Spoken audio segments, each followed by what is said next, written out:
ആരുടെ ബേളം വെച്ചെന്നാ മിണ്ടായിരുന്ന സിനിമ കണ്ടിട്ട് പോക്കോണം നായിന്റെ മക്കളെ.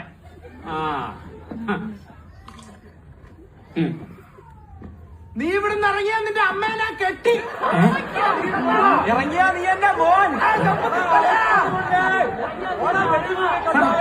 സാർ ഇപ്പൊ പോരുത്. പോയി കഴിഞ്ഞാൽ അവന്മാര് പറയുന്നത് സത്യമാണെന്ന് വിചാരിക്കും. നിന്റെ അപ്പൂപ്പന്റെ കുടുക്ക